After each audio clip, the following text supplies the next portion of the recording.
Today, we are sponsored by the Airway Kingdom Network. Feel free to check out the following content: What's Up Bro, Three Amigos, and J&J Productions. Feel free to check out those great content today.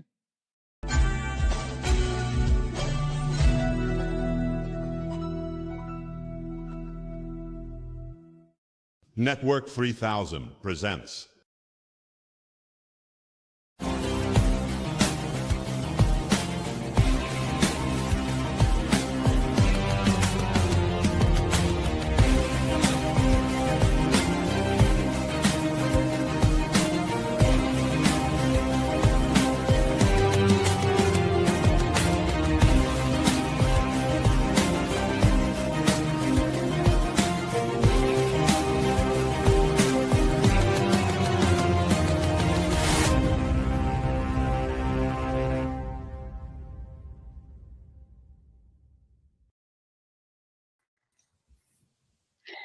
All right, everyone. Welcome to another edition of the 3000 Emails. Please welcome our good friend here today, John. How you doing, John? Hi, David. Nice to see you. Thanks for having me on. You're welcome. And this is the 12th edition of the College Stream here, where we give people the floor for 15 minutes or so as they please, or if they are invited to, where it depends on the format. And we are back after a week off. It is March 18th, 2026. And how is your weekend so far? Doing great. Hockey season for me ended last Wednesday with a playoff game up at Merrimack College, and we're very much involved with the upcoming games at TD Garden coming up on Friday, and then the Hockey East Championship on Saturday. So even though I'm not broadcasting per se, I'm still very much active and involved. So looking forward to a great weekend. Tell us the preview about those two games this weekend, and who do you think are the biggest threats for those games this weekend? Well, based on the results from the opening round and the quarterfinals, that sets up two games at Hockey East at TD Garden for Hockey East, the semifinals. You've got Merrimack taking on UMass. That's the first game at 4:00. And the second game is going to be UConn taking on Boston College. And these two teams have taken these four teams have taken different routes to the postseason.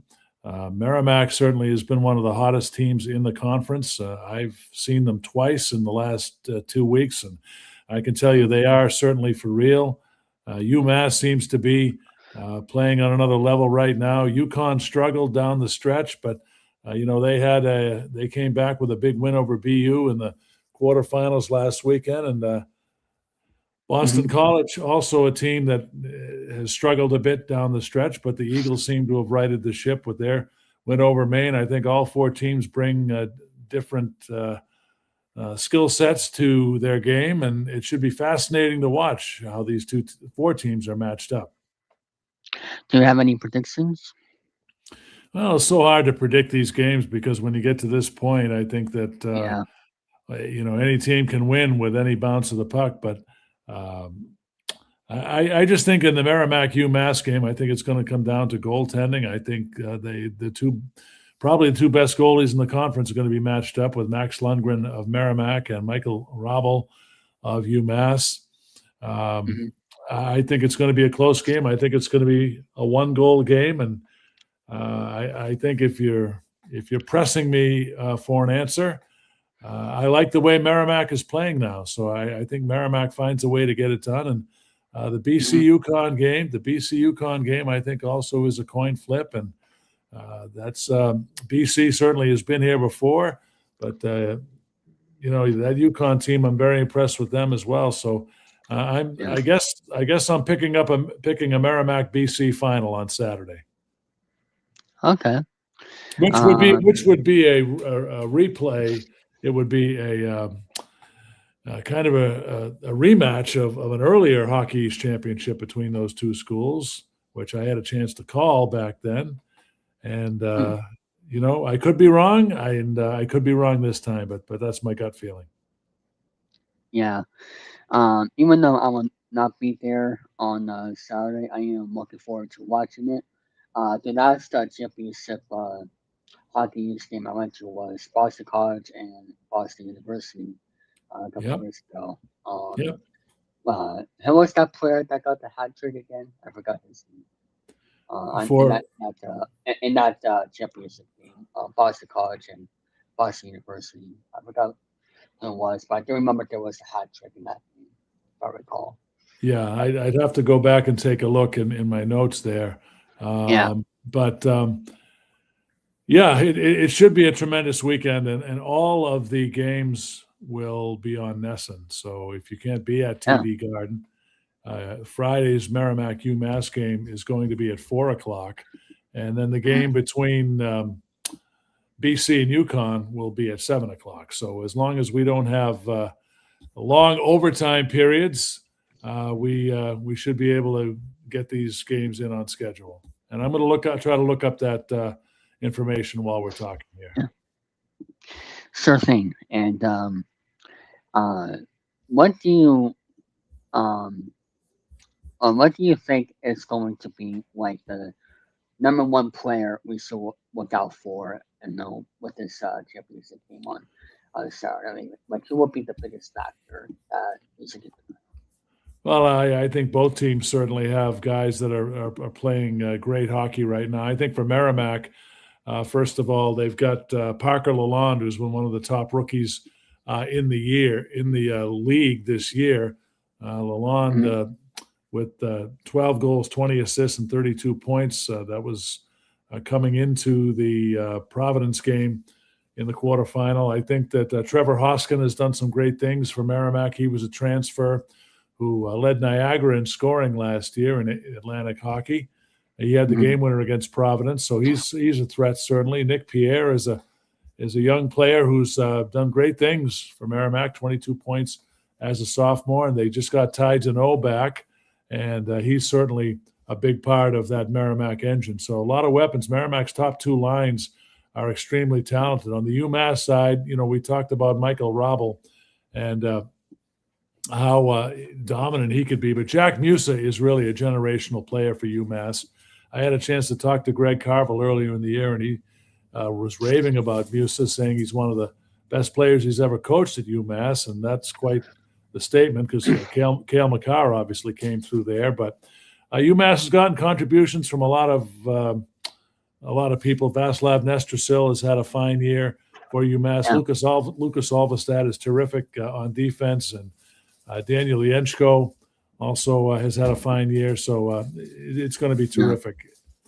In terms of the BC Yukon game, again, a lot of people for BC have contributed this year. Andre Gassot is a guy who's been around, and he's got talent, certainly. Oscar Yelvik, a Bruins draft pick.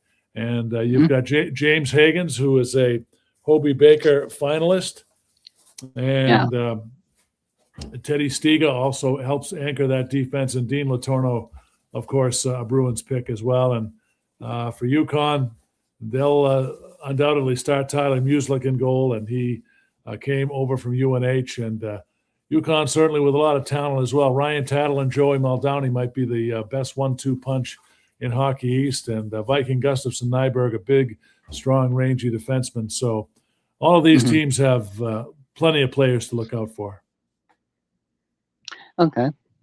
Um, and as for Hockey East is concerned, um, for those who want to get started, getting into college hockey, what advice do you have for them? Because the sport, I believe, has been growing a lot for the past few years, with college hockey. I know college basketball with the whole March Madness thing and everything. That college basketball is very big, but what do you think about today's state of college hockey and any advice would you give those who would like to get into it? Yeah, I think it's stronger than ever. I think the talent pool is as deep as ever. And I think the process for a hockey player starts when you're very young. It starts, Yeah. as soon as you can lace up the skates and as soon as you get out there and show your talent. I think the scouts are out there looking at people as young as possible. So I think it's just a case of, number one, getting out there and showcasing your talent, and number two, getting the right direction on where to proceed. But it's your talent that'll take you places. That's the bottom line. And you Yeah, see a lot of scouts at high school games as well. It starts at a very young age, and then it's hopefully the athlete will get good advice along the way, and it's a constant evaluation process. So it indeed. just the athlete really at the end of the day can only control what they can control. That's the amount of dedication, effort, and they put into it, and then and the talent that they showcase.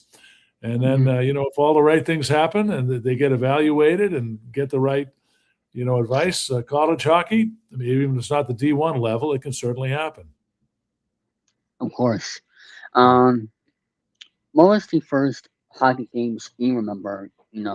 Going to as a fan growing up, if you Wow, you're dating me back a while here. will. I go back. I've been around hockey since 1970 as a fan, growing up as a Boston Bruins Nice. fan, and I remember having the chance to go to the old Boston Garden and watch games was always a big thrill for me. I Uh huh. can't tell. I couldn't tell you the first game I ever went to because I went to so many of them, but Yeah. it was fun to go as a fan. In fact, one of the games I remember going to was back in 1984 when Mario Lemieux made his NHL debut. Oh, He nice. made his debut for the Pittsburgh Penguins in October of 1984, and I had the chance to be there with some friends. One of the many times I went to the Garden. I used to remember going also on Thanksgiving night, yearly back in the 70s and 80s. The Bruins would play on Thanksgiving night at the Garden. They'd be the only team hosting a game Mm, that night, and I remember a few times going in there. So um, nice. it was great. My love for hockey has always been with me, and anytime I get to be exposed to it, it's a great thing. Of course. Do you have a second favorite sport, by the way, other than hockey? Yeah, I'm a baseball guy too. I did minor league baseball Yeah. for 16 years. Spent 9 years with the Lowell Spinners most recently, and I'm Oh happy yeah, to report. they're coming back Yeah, this they're year. coming back, so that's exciting news. But yeah, I've done a Yeah. lot of baseball. Was involved with it for 16 years here in Mhm. Massachusetts and out in Michigan and Kentucky as well. So that's another sport on my high list. So with the little Springers, they have. I thought that was a minor league team part of the minor league baseball. Was it always part of the minor league baseball before coming to the league that they are now? I get Yes. mixed up there. Okay. Yeah, yeah. The first version of the Spinners was they were connected to the Boston Red Sox. They Yeah. were one of the Red Sox affiliates, the short season low A affiliate, and Yeah. yeah, I think the whole landscape of it changed when we hit COVID. Yeah. COVID, we lost. Everybody lost baseball in 2020 when the COVID pandemic hit. And Hmm. then when when we started to get back to normal in 2021, minor league baseball underwent a restructuring, and the whole league that the Spinners were in was dissolved. So they Hmm. took the New York Penn League was no more. All of those teams wound up finding a new league to play in, except for the Spinners. So they dissolved, Yeah. and happy to say that they're coming back. So yeah, they were an affiliate back then. They're not Hmm. going to be an affiliate now, but the Yeah. important thing is that baseball is back in Lowell, and the fans up there can enjoy a really great experience. In the same ballpark as it was Yeah, before. yeah, Okay. Awesome. Lasher Park in Lowell, which is the home field for UMass Lowell. Okay. They're doing they're doing renovation projects to get the field ready in time. A lot of people are working hard right now to get things up and running and try to Yep. provide a similar experience to what the Spinner fans are accustomed to. And I know it's going to be great. There's some great people working there, and they're going to make it a Yeah. great experience. Before I before I add my friend on in just a second, um, about the no spinners. I actually have a funny story. Before I let you go. Hmm. Um, so I before I uh before I add Jerry, um, so I was leaving the ballpark. I think I can't remember what inning, of course, but we had to get home early. A foul ball came on the stream, and I just happened to get it, that foul ball. It was it was a great thing to able to get the only foul ball, during that era of those spinners, or baseball, get that baseball from that era. It was something very cool to Yeah. I never gotten a home run ball yet, but hopefully one day. But there's no outfield seats there. But I meant like in general. Um, Well, you're but lucky. Not a lot of fans can say that they've had that experience. So that's pretty yeah, cool that you were able to do that. indeed. Yeah. But anyway, have a good night, John. Thanks for coming on, and we'll catch up soon. David, I appreciate the opportunity to chat with you, and you do great Yeah, work. Keep it up. thanks. You too as well. All right. Uh, Let me move to my next guest here, Jerry. How are you doing, Jerry? Good evening, David. How's it going? Good to see you. And I'll tell you that was a very nice interview with my good buddy John Leahy. That was awesome. Oh, are you familiar with him? John Leahy and I go back about I mean, I'm not going. 3 years. Hey, John, how are you, Hey, buddy? Jerry, it's great to see you. I didn't realize David was having you on, but it's great seeing you, my friend. Likewise, good to see yeah, the. I'll tell you, good to see the two of you guys. I'll tell you, David and I. I tell you, we do some game show stuff, and I was yeah, telling David a little while ago. I said, John, I go back almost 23 years. Going back to Yawkey League baseball and Yep. Yeah, Boston. you're one of the great guys in the business, Jerry, and You I have too, a man. great respect for your PA work. You're very strong with the PA work, all the basketball stuff you do, and it's Thank you. great. I'm glad you're still making your mark in the business. I'll yeah. tell you a lot of fun. I'll tell you, I just completed my 37th year at doing some basketball announcing and the Hmm, Revere basketball program. It's my 5th year since coming back to the program, or fifth full year back to the program, and also completed my third Comcast IBO Board 27 referees tournament, and that was a lot of fun at Emmanuel College. So lots of fun there. Thank you. Keep doing what you're yeah. doing, Jerry. Thank you, For the John. You both too, brother. for the both of you guys, what is the easiest sport to do PA announcing on? You know, from your experience. Well, I think Jerry can speak to this better than I because he's got a lot more experience. The only sport I've ever done PA with is baseball. I did a Okay. year with the Worcester Tornadoes, and Jerry, I think I had you there for one of those You did. games. It Yeah, was a very honor, right? but And not the Bravehearts. yeah, And right, the not, yeah, Tornadoes, right. But I'm going to let Jerry handle this because he's more of the yeah. experienced PA guy. Hmm. Go ahead. Well, I'll tell you, for public address announcing, it's interesting. I did do baseball, as John mentioned, for the Worcester Tornadoes for a little bit. I did some little league, but my main sports are football, basketball. I did greyhound racing, as a matter of fact, from 1995 to 2007 at the now unfortunately destroyed Wonderland Greyhound Park, just outside Boston, the Revere. I also did some greyhound racing up in New Hampshire, and I also did some social media horse racing. But my main public address announcing gigs are football and basketball. Basketball, I gotta say, basketball is a very I'll tell you, it's a pretty good pace. There's a lot. There's not much downtime in basketball. Football requires, requires a good scoreboard operator who um, happens to be a referee and also a good spotter next to you, because when you're up in the press box, the players kind of look like they're kind of small and all that. They come so I always carry like a pair of binoculars with me, and I always and sometimes like on the defender, I'll say who made that tackle. So you have the rosters in front of you. So you say such and such made the tackle. Also, um, the thing is, and also the score of operate. And I know at Revere High School, where I do the public address announcing for football, there's a referee who runs the clock, and sometimes you get some of those rare penalties, and you say to the referee, "What's that penalty?" Oh, it's like a chop block or or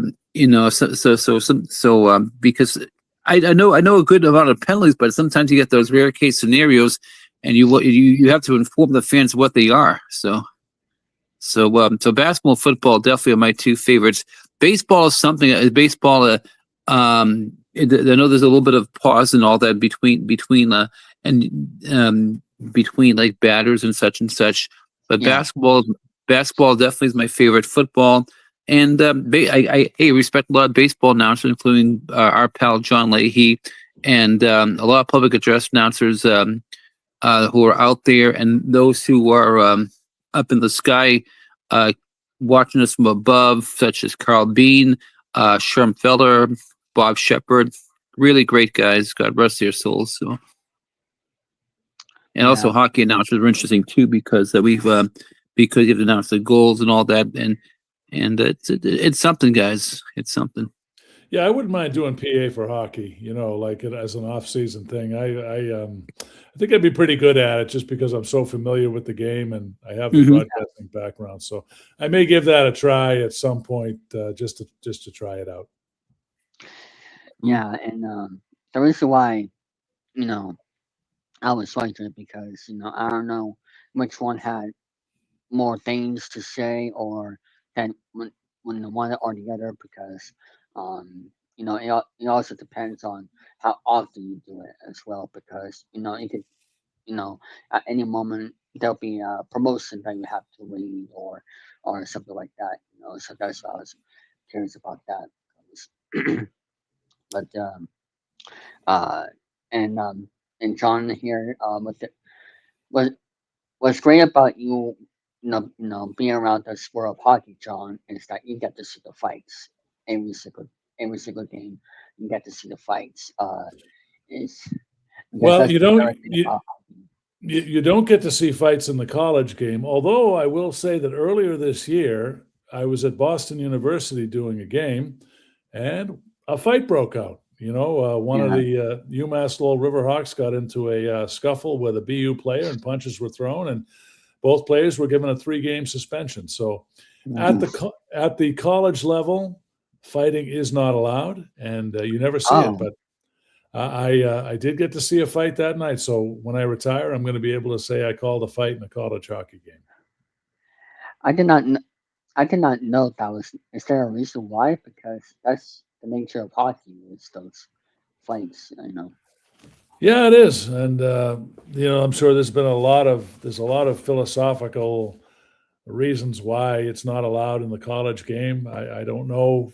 I've never really looked into that because I've never had to broadcast it, but this year was certainly out of the ordinary. So I got to Yeah. practice my hockey fight play by play, which is not something I get to do a lot of.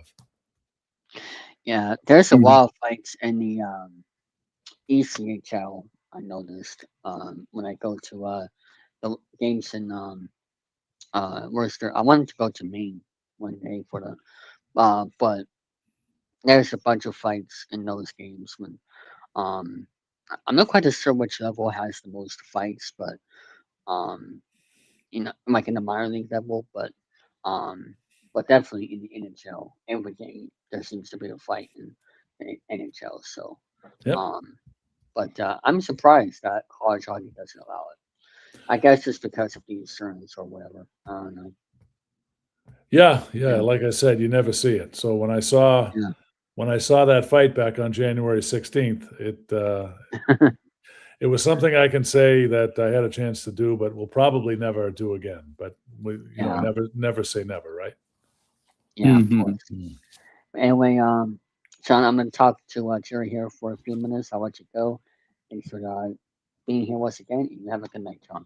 All right, guys. Thank you, David, for having me on, and Jerry, great to Yeah, see you again, my friend. You too, John. All the best. Best of the family and all that. Thank you. We'll talk to you soon. Have a great Thank night. you. You You too. too, Thank you, John. John. Oh, I forgot to. There we go. I had to do that. Um, so I was sorry about how you been as of late, Jerry. Pretty good. I'll tell you. As I was mentioning to you guys earlier, I completed another year of public address announcing. I started public address announcing as my freshman year in high school back in 1989. Um, Yeah, I would go with basketball. I started. It was like a half season, and the athletic director, the late great Silvio Cella, walked up to me. He shook my hand, and as he shook my hand, he gave me a $5 bill. And I go, "Oh my oh nice. goodness, wow!" I go, "What's this?" He goes, "You're a professional now." So that kickstarted a career which I'm very proud to have. It is my side hustle because I work in Yeah, retail sales. That's my full time gig, if you will, and yeah, now for sure. public address announcing is my side hustle. It's been my side hustle. So Yeah, glad that it's come full circle. It's amazing because I started Revere High School in Massage just outside Boston, and I'm still doing it, and I'm still doing a football and basketball. I've been doing football now for the last since 2021, mhm, replacing the legendary late great Bill DeSisto, who passed away about 2 years ago, very tragically, in the city of Revere.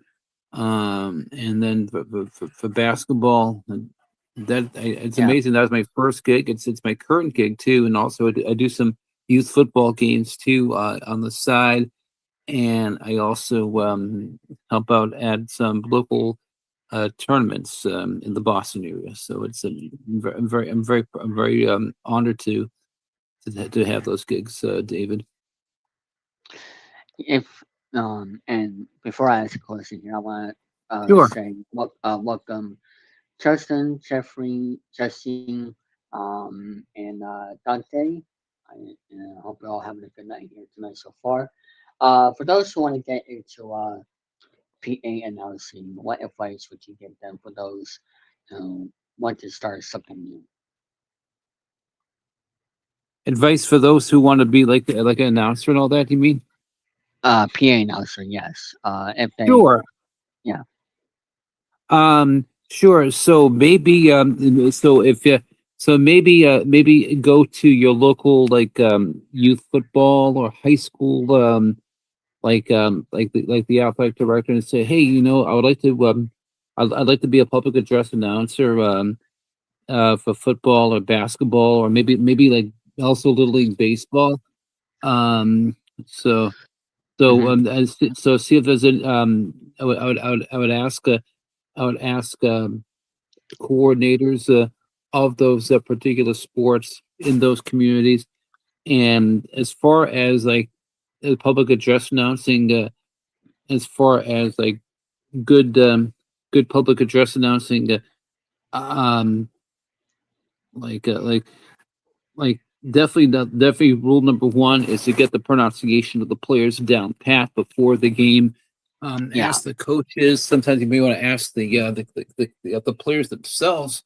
Sometimes because some of the coaches, when you ask them what their pronunciation is, some of the coaches they're not they're not they don't know the pronunciation themselves. So some because I've had coaches where the coaches would ask the players, "Oh, hey, come over here."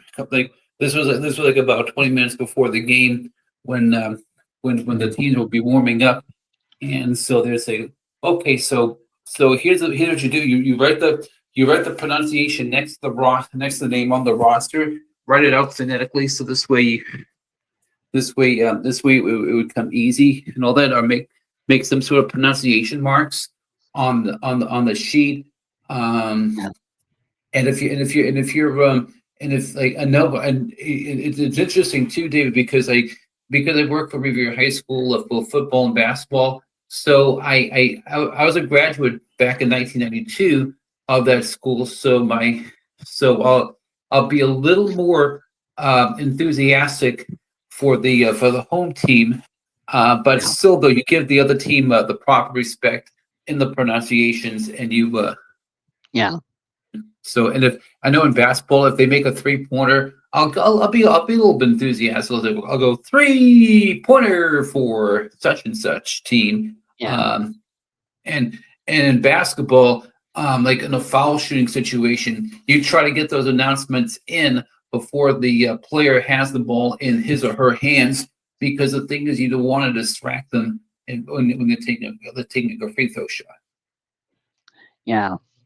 You gotta be you gotta be like one of those national broadcast announcers on TV, being neutral. That's what you have to be.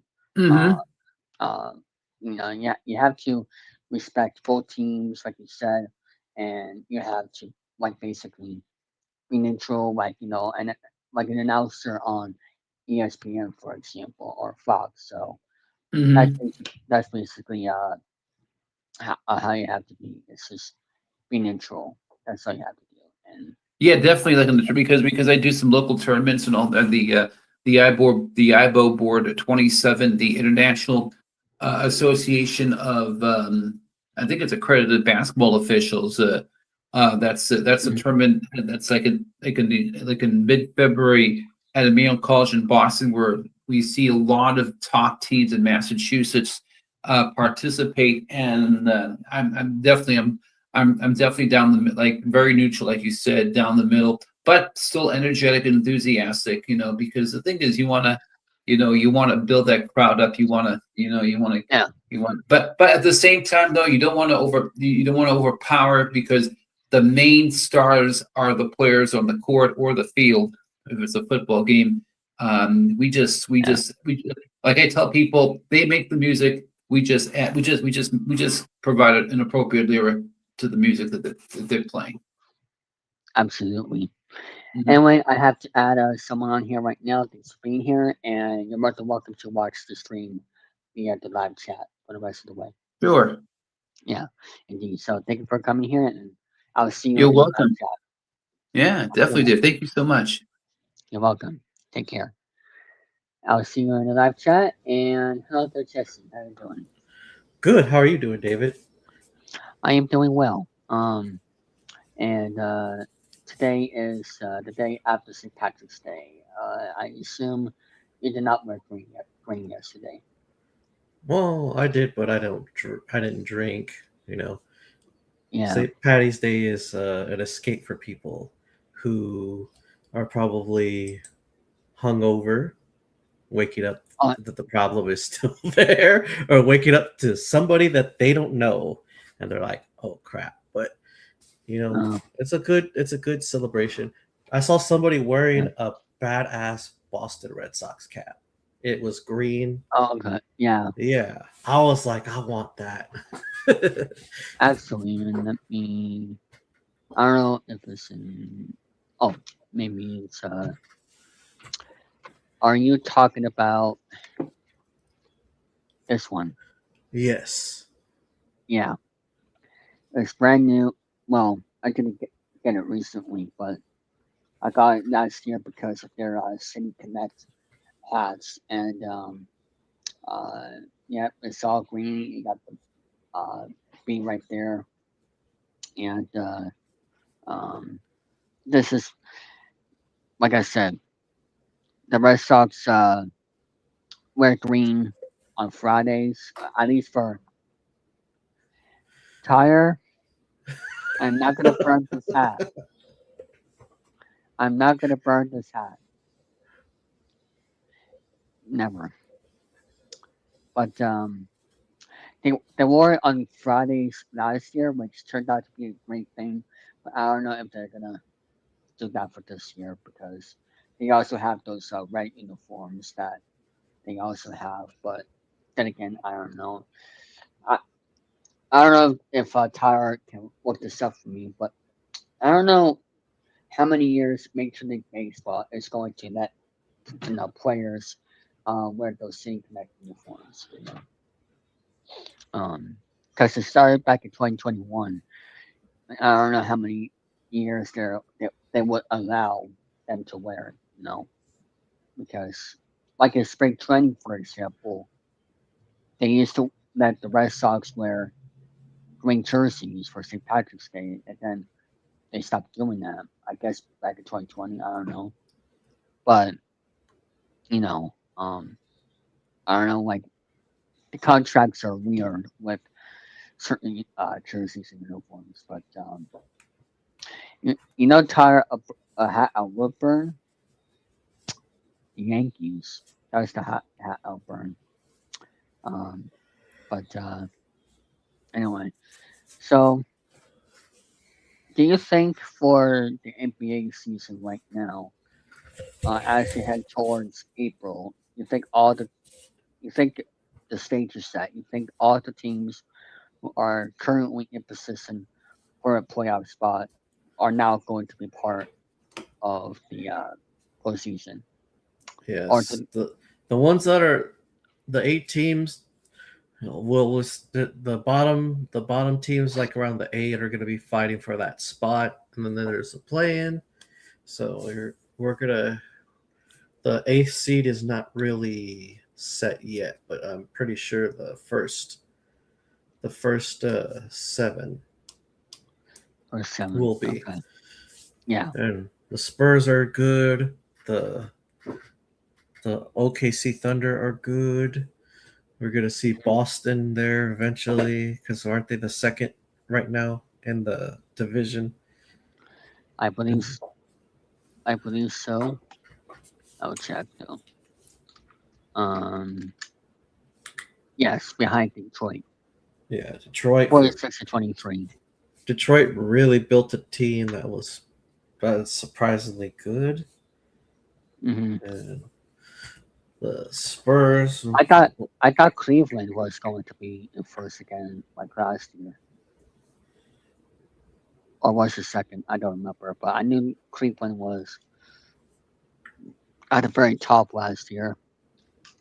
Um, actually, I mean, yeah, they were in first, 64-18, right in front of Boston. So, um, Wow, the Dallas Mavericks are 13 in the West. I've never well, good. never I don't like that team. Screw them. the Mavericks. Yeah. Oh yeah, they decided to get rid of their star player Luka Doncic. But yeah, the Well, Eastern. that's not the reason why I don't like them. Oh, you don't like that because of Mark Cuban? No, Okay. Kyrie Irving. Oh, okay. You don't like Kyrie. Mm-mm. Screw that guy. All right. So the Hawks are in the 8th seed right now. The Hornets. Oh, I never thought I would see the Bucks. Not wow. You know why I don't like Kyrie Irving? Why? He Oh yeah, because promised. he left the Celtics. I remember. If I'm, he was a Yeah. part of the Boston. Yeah, he was a part of Boston for a little bit, and then he left. Yeah.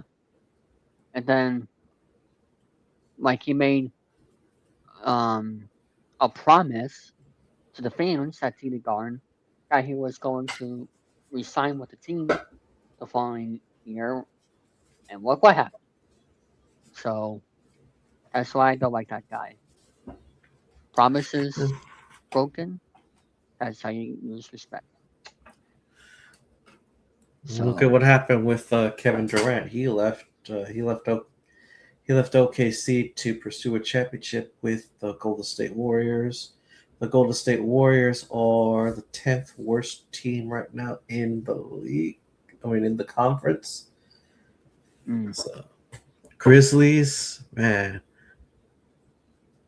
the Mavericks, mm, and then the Jazz and the Kings. Well, of course, the Kings are going to be bad because they got rid of De'Aaron Fox. So I'm like, thank you, Sacramento, for giving us your star player. Now we're number 2 in the Western Conference. uh, But I'm shocked that the Cavaliers are at the 4th. all right. Uh, Well, yeah, but Not to see Milwaukee, I'm shocked. They're like 28-40. That's Uh, well, as for the NBA, I personally not a big fan of um like for the teams I don't like. The Mavericks, the Lakers, of course, because with the rivalry there. Um, and what you call it? I guess I don't really like Toronto, the Toronto uh Raptors because I don't know. To me, I just don't like Canada teams in general for sports because it's like they're fan. Ever since I respect Canadians as you know all kinds of Canadians. I respect them as people. including ones that like Power Rangers and Backstreet Boys. And I was playing. No, uh, but I just mean the fans that decide to boo our national anthem. Ever Oh since yeah, then, yeah. During the hockey games. yeah, yeah. Ever since then, I lost respect for Canadian sport fans because of the fact that they decided to boo our national anthem. I don't care who's president of what country, you don't boo a national anthem. That's just my opinion, and that's how it's going to stay that way.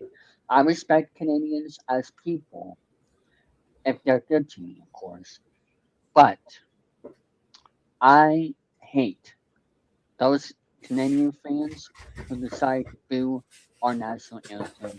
The only reason why I like the Toronto Blue Jays in some ways is because of Vlad Guerrero Jr. I hated the fact that he was so close to winning the World Series against the Dodgers, but yet because of some call at home plate in Game 7, that's what screwed him over. So Yeah, I'm going. we almost lost the baseball savant because of the Blue Jays losing, but thank God he's still around. Yeah, so I respect the Blue Jays even more since then because for one, they get now the nice game in the postseason. I love that.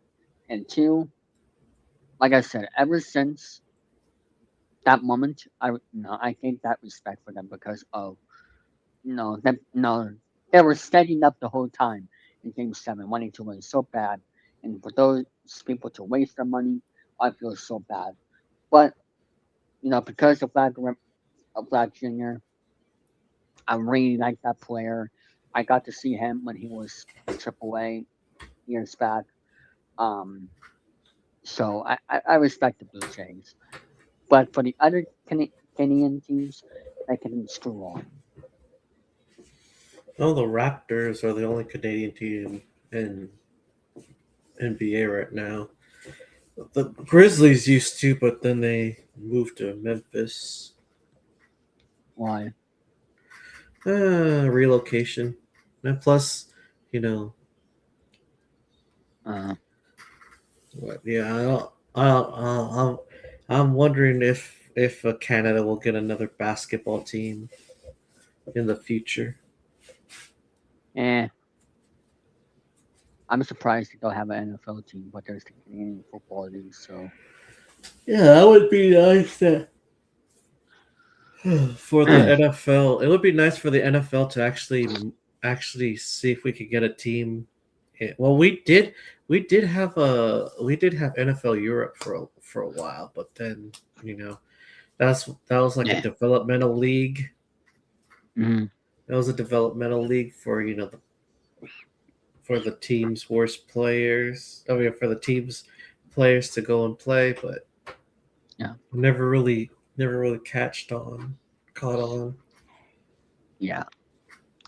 Like I said, the only Canadian team I actually like, even though it's in our division, is the Blue Jays. The other teams, ever since they put our national anthem, they can suck it. That's all I have to say. But anyway, um, actually, I don't know what only New York. Oh yeah, the only New York team I like is the New York Mets because of the fact that they can actually take over Yankee fans and just break their hearts. That's why I like to root for the Mets because of that reason. And also, you know, you Well, know, one thing that the Mets do that the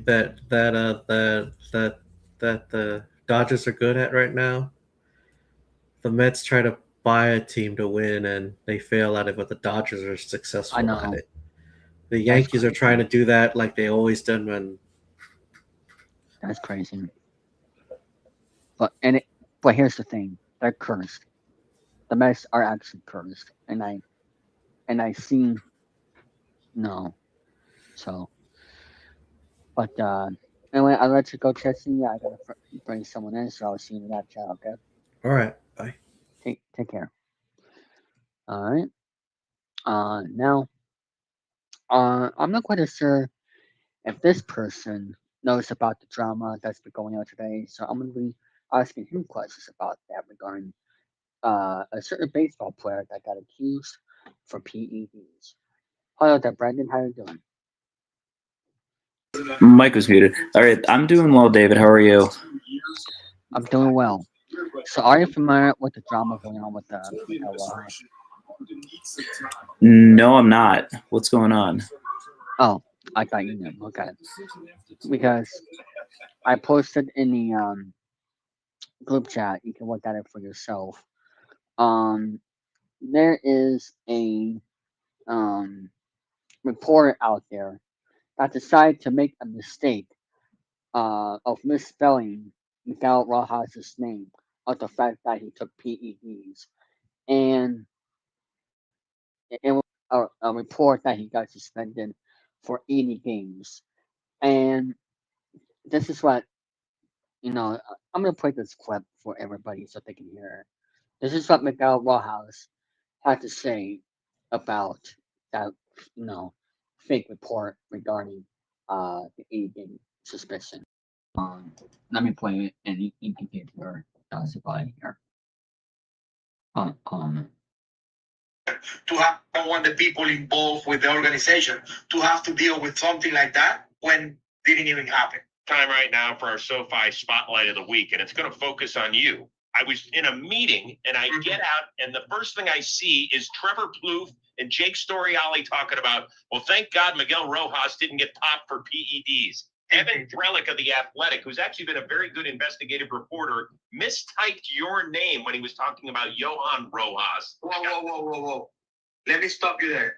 He didn't mistype my name. He did it with all the intention to put my name and the organization's name on that tweet. One thing is to mistype my name and say Miguel Rojas got suspended. That's a fair kind of mistake that you can commit.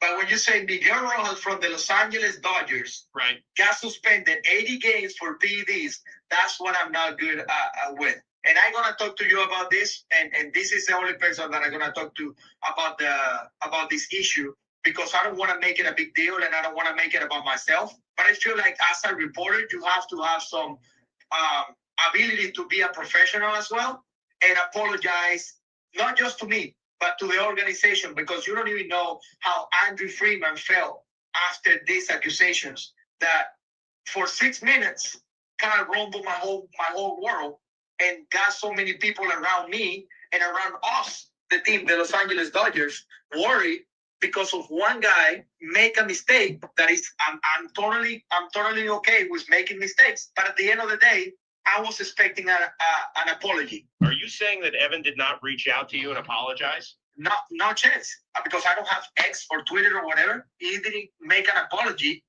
to my name or the organization for saying something like that. Whether or not he wrote that he was sorry or not, he owes you a call. He didn't call me or try to reach out or anything. That's bullshit. Yeah, it is bullshit. I don't want it. your thoughts. March Madness Live. Yeah, like as a reporter, you need to get every single fact straight before you put something out. And clearly that was not the case. And Rojas has every right to be mad at that. I would be mad too if that was me. Yeah, credit to the people at John Boy for that clip, and I'm not gonna say this reporter's name out of respect, but no, for him to actually say Miguel Rojas of the Los Angeles Dodgers has been suspended 8 games for use of a banned substance. Like, why? Like, what? I mean, he what he could have done is basically get his facts straight, like you said, so that way he can actually report it correctly. Because I this is why evidence is so important and communication is important. Because if you don't do those things, you are gonna get in big trouble for it, and that's what he got today. Miguel Rojas is a person who is very much loved around the game of baseball. He may not have an all-star appearance, but he has so much experience in the game. He has so much passion for the game. He is a great player. He has great defense. I was watching a Dodgers spring training game earlier today. He made a great diving effort to get to that ball and actually got a runner out at first from his knees. Like, those are the players and leaders you want on the team. And for that report to actually say that about him, a guy who is about to retire at the end of the season, to transform into a guy next year that's going to be helping out with the young players, that's just so wrong. That made me so frustrated to hear Aaron today, because I like Miguel Rojas because of the leadership that he brings and the type of human that he is. You can, Yeah, I wholeheartedly agree with all that you just said. yeah, just disgusting behavior. But that's all I have to.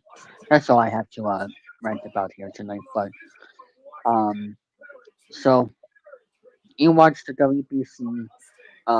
Which I want to say congratulations to Venezuela for winning winning the WBC. I forgot to mention that at the beginning of the show. Congratulations to them. Their story is so great for the game of baseball, and for them to actually sell out and beat USA of that type of lineup right there is pretty cool to see. You're a fan of Puerto Rico. What do you think of them this turn around for the WBC? They were such a scrappy team. They reminded me a lot of this past season, Chicago Bears in the NFL, where they always gave you heart attacks, but then always found somehow some way to win. And they won their Yeah, pool. They made it all the way to Houston. Granted, they came up short against Italy. They almost came back against Italy. It was an 8-6 ball game. And this was a team they didn't have Correa, they didn't have Lindor, they didn't have Javi, they didn't have any of yeah. the big stars that you would expect from Puerto Rico. But they really just focused on using the talent they had, and I think they made the island very, very happy, and they made me very happy as well. How did you become a fan of Puerto Rico? If you'd like to explain.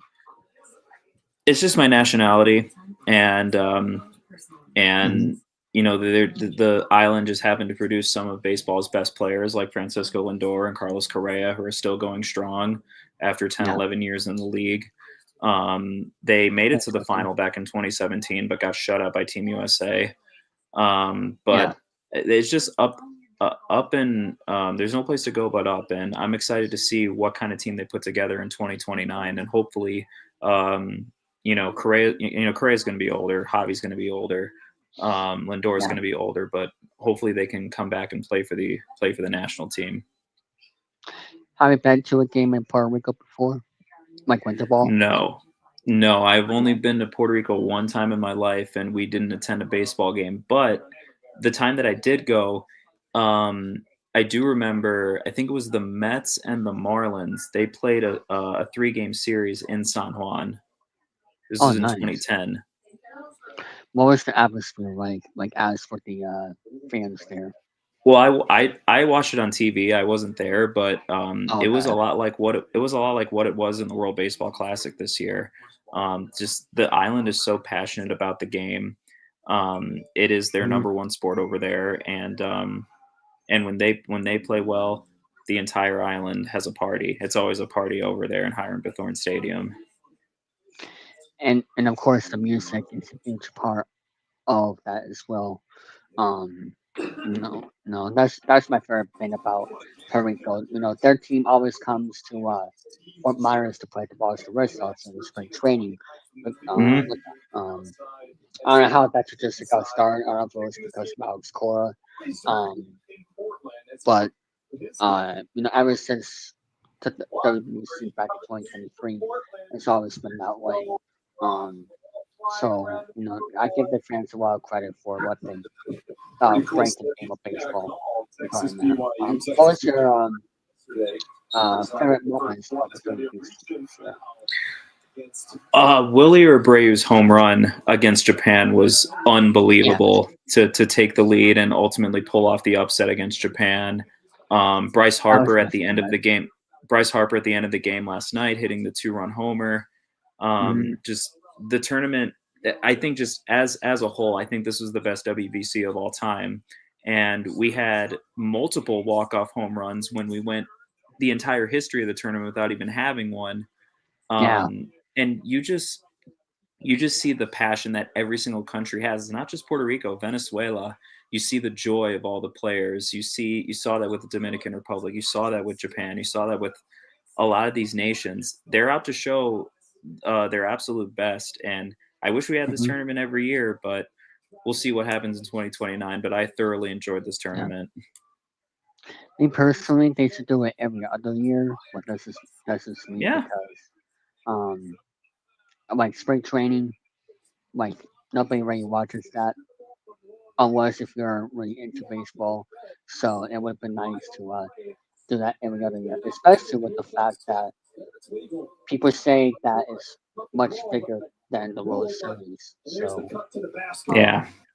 but yeah, that was my favorite player up you. I know what the person has been through because as a Red Sox fan, I know his history. He lost a relative down in Texas back in 2024, I believe. Yeah, it was 2024, and he had two home runs in honor of her. So I know that's how big deal was. So for him to have that moment, he's gonna get the MVP of the WBC this year. I agree. Who was the MVP this year? Michael Garcia Okay, from but the Royals.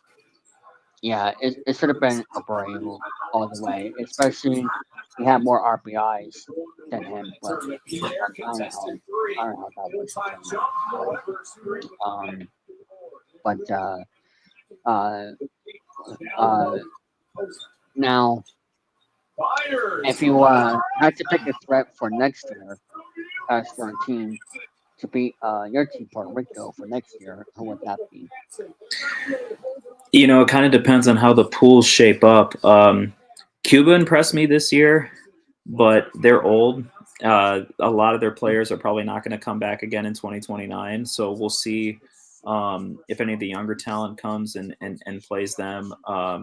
Canada Mhm. was also pretty tough. They beat Puerto Rico in pool play.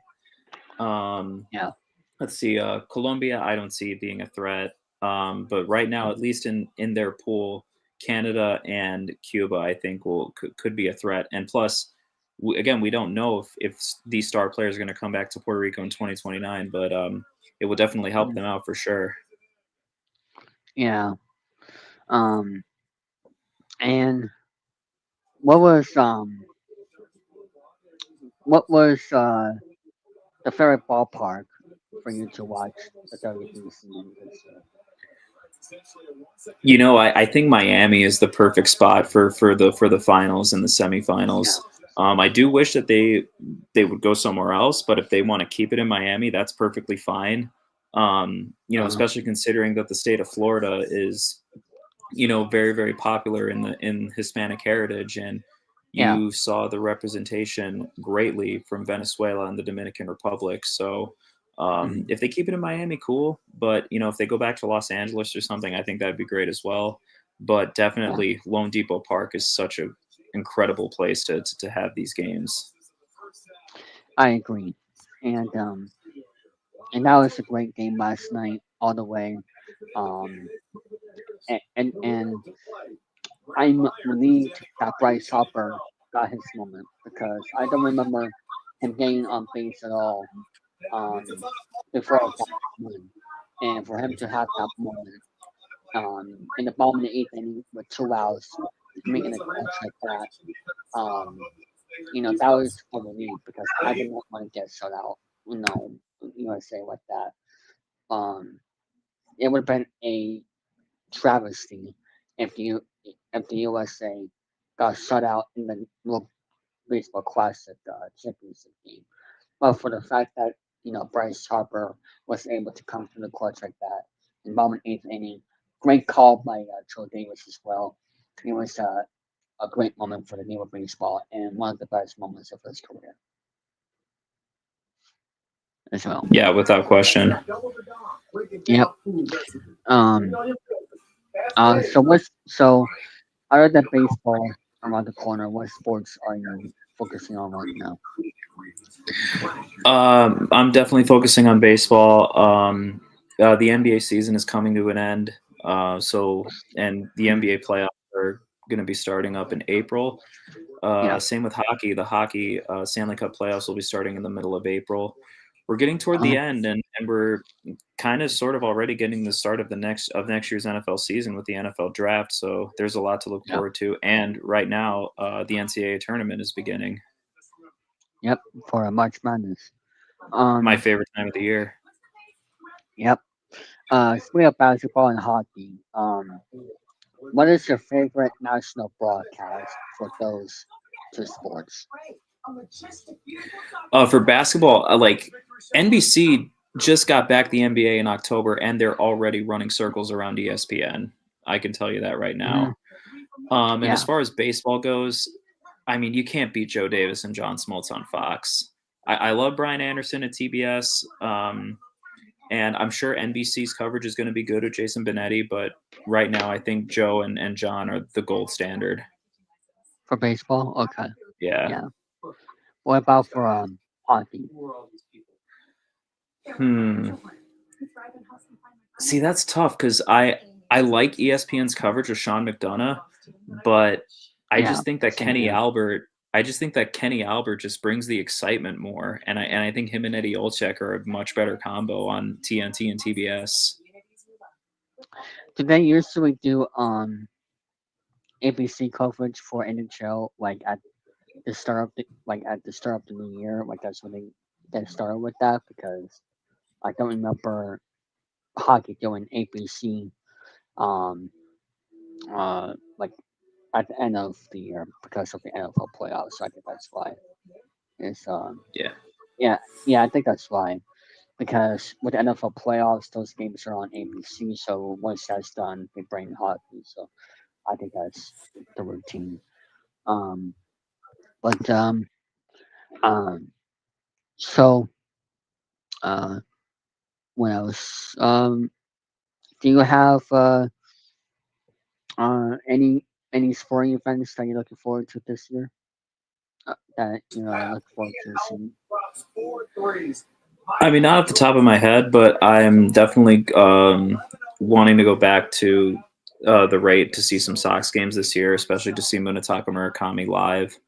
I don't know what I'm doing yet in June, but we'll see what stadium we go to then. But definitely going to see some Sox games this year. Of course. Do you like going to day games or night games better for baseball? Or night games, 100%. Yeah. Also, you don't get headaches, and the sun can get very hot in those days. So I agree with you on that one. Does your team do like any autograph stuff like before or after the games or no? I've stayed a couple of times actually. I haven't gotten autographs, but I have gotten photos with, let me see, Michael Kopech, Reynaldo Lopez, Lance Lynn, Liam Hendricks, and I think that was it. And that was back in 2022, 2023, This was before or after the game? after the game. Okay. So yeah, I know a lot of people usually stay after the game to but I don't know like what is the proper location or time for you to take pictures with those players. We usually wait out by where the buses are. Oh, okay. I see. But what they always sign or take pictures for the fans or no? Occasionally, yeah. Like I mean, for in my case, they stopped their cars and took pictures with us, so that was pretty cool. Okay, awesome. But anyway, I'll let you go, and thanks for joining the stream here tonight. So I'll talk to you then. Thanks. Sounds good. Thank you. You're welcome. All right. I am wanting to have my next guest on here. But actually, let me send a link to someone as a emergency backup, if you will, while I wait for my other friends. That way I can oh, that's not the right one. Dang. Oh man. Let me send the link to the Sony temporary.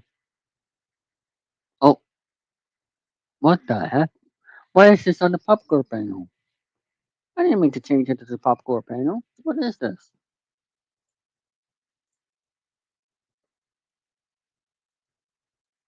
What?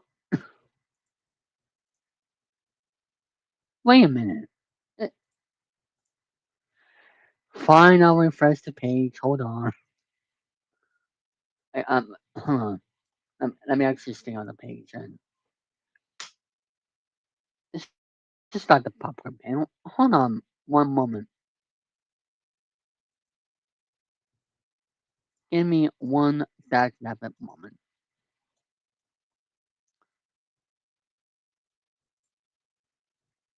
Is my microphone on? Yes. Hold on. Oh, okay. Now it's back. Okay. Did you guys did you guys touch that? Uh, hey there, Randy. What's going on?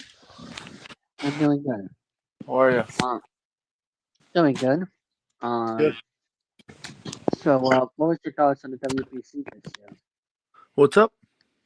The WPC. Oh What was man, it? what a showing by the Sox outfielders. Holy. Oh my Yeah. god. Honestly, I'm not even too disappointed in the outcome. Like you could see what it meant to Venezuela and you Mhm. could see just the emotion on the fans, on the players, like and I'll be honest, like as an American fan, obviously like wanted the US to win. But they just like even the players like they didn't look even motivated. Like they They obviously look weren't. yeah, like they look crushed obviously that they lost. Like they're obviously not happy. But during the game, like you could just feel the intensity of the Mhm. Venezuelan fans. You just couldn't feel the same. You didn't feel the same vibe in the air Yeah. on the American side. Well, the American players and the American fans.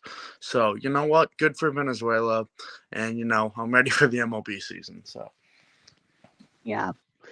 And I mean, I know people think I'm biased when I say this, but with Aaron Judge being the captain, I'm sorry, but they should have known that he needs to. I guess you could say thing for Mike Trout as well because mhm. Mike Trout has no postseason experience.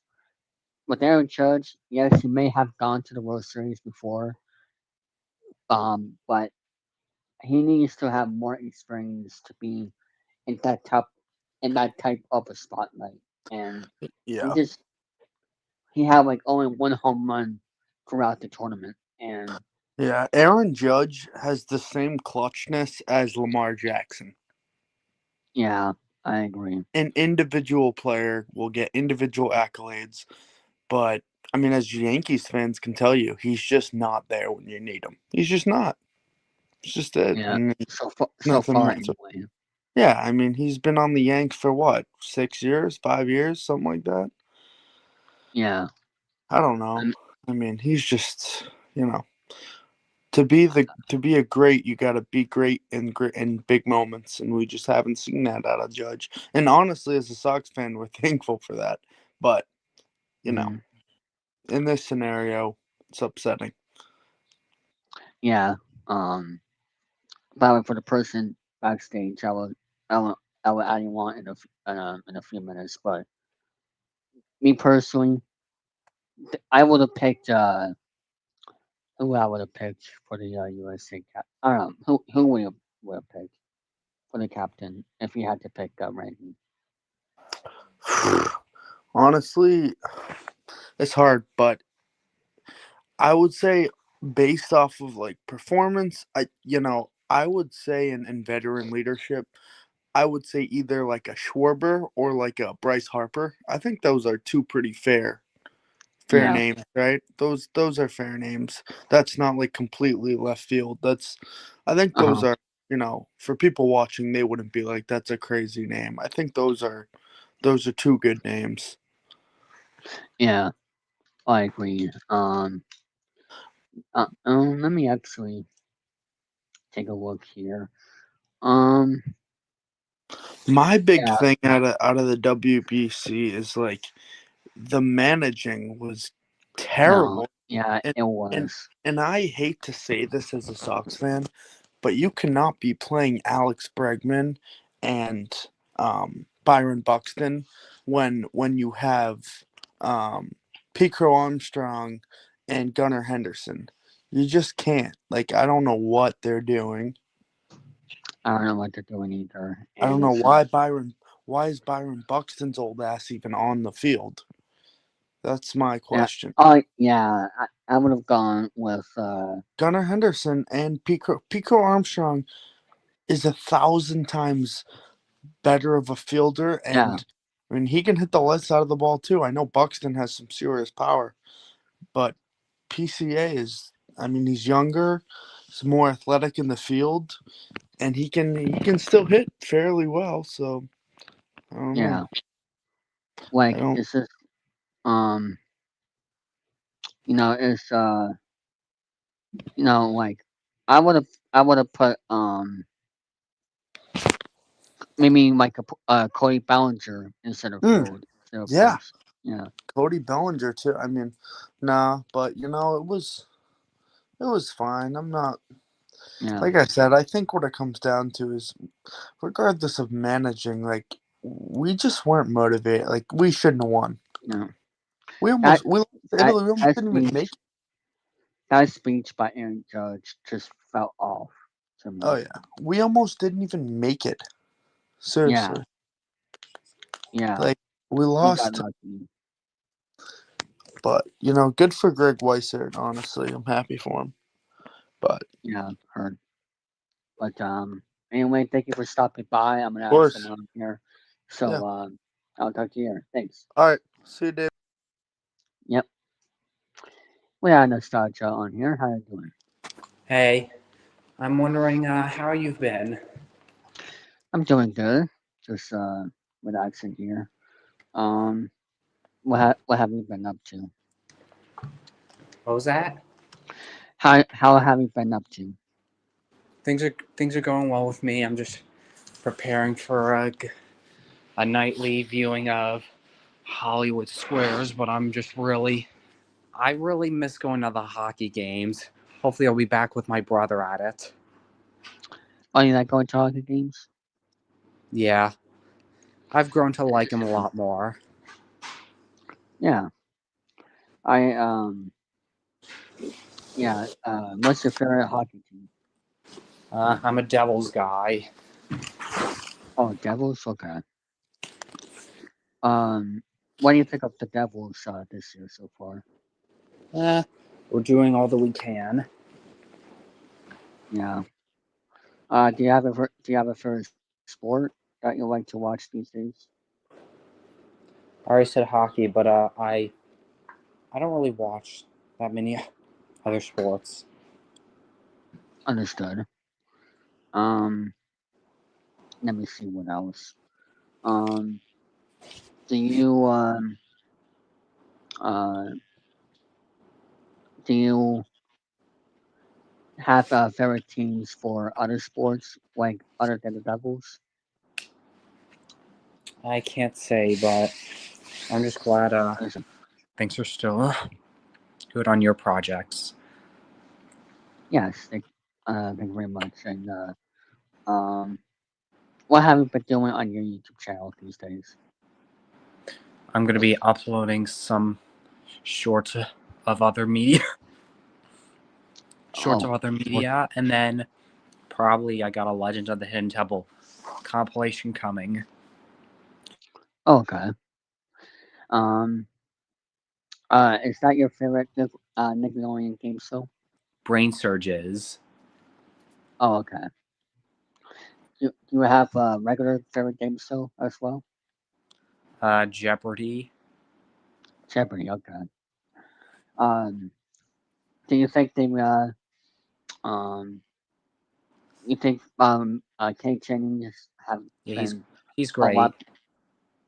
You think he's been a lot better since he first Yeah, hosted he's it? been really improving. He has better direction of humor. Okay.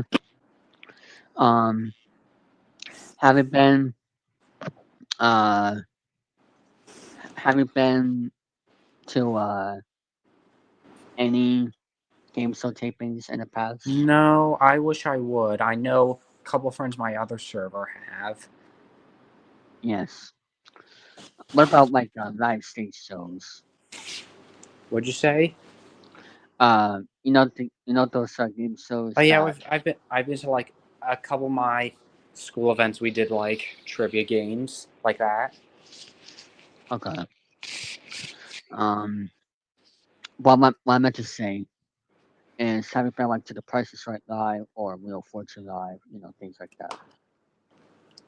I haven't been to the live show. I tried applying, same for Double Dare, but we didn't go through. Mm.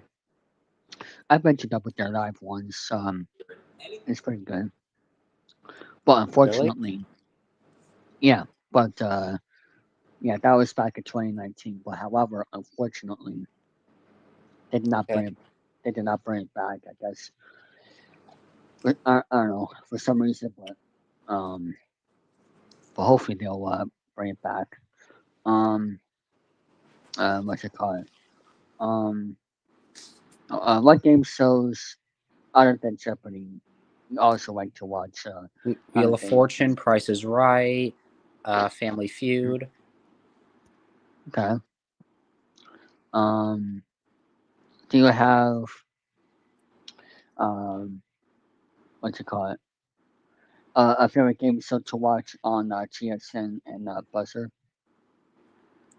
Maybe Family Feud, as I said. For GSN or Buzzer? Both. Okay. Um, what about on Pluto TV? Like other than Family Feud, what do you like to watch Legend of the on? Hidden Temple. Okay, understood. Um, and what uh, what video games or video game consoles do you have? I had like a My brother had a PlayStation. We had a Wii. We had a couple of Game Boys and DSs. Okay. What about Nintendo Switch? No, we didn't have one. Um, that's that's something that you should get a Nintendo Switch because um uh like it has Wheel of Fortune, it has Jeopardy games on the Switch, and most importantly, it has Mario Kart. So if you want to get the Switch uh to Switch 2, that's something for you to consider. So, but yeah, Okay. but anyway, I'm gonna let you go because I guess just came up Thank you. backstage. So Enjoy your yeah, night. you too. Thanks. Hey there, Soren. I know it's a little bit early, Hey, but decided to have one early. How you doing? I'm alright. You? I'm doing good. Um, so what movies have you been watching as of late? Well, in terms of recent movies, I saw two movies I thought were pretty. One was Midsummer Break, the Focus Features movie. I was hoping it would be a fun little character study of this husband and wife, I believe, but turns out it didn't really do much with the whole midlife crisis. And the other recent movie I saw today was How to Make a Killing. Basically, on my letterbox, I basically said it's a beta version of No Other Choice. Okay. And Um, go and ahead. just an hour ago, I saw the movie The Hustler with Paul Newman. Now, I've heard people Okay. say that it was like the Marty Supreme of that generation, but honestly, I found The Hustler to be a bit overrated.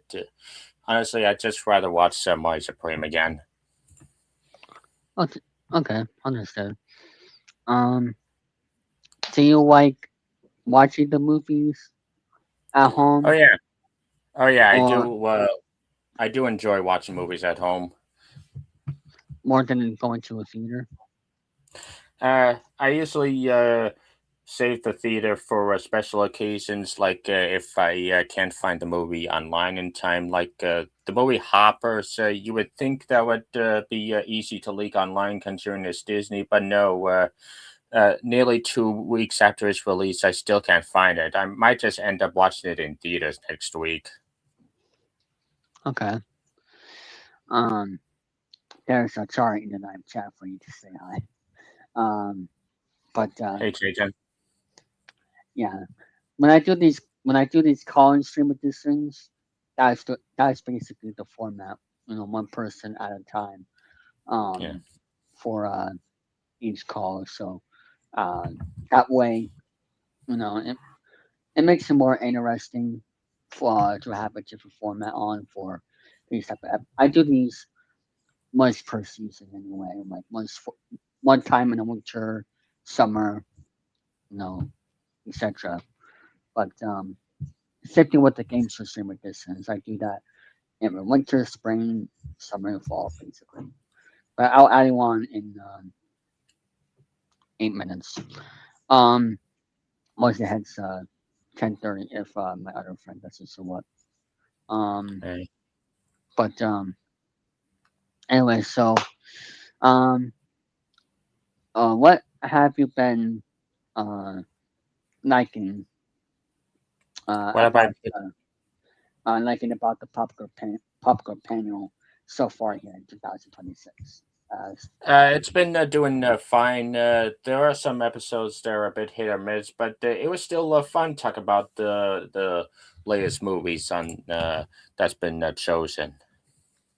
I mean, Okay, and like I said in that the recent episode, I found um thanks to Chian, I found the movie that I really related to, Fade to Black, because in the movie Eric, he's pretty much me, a socially awkward film buff.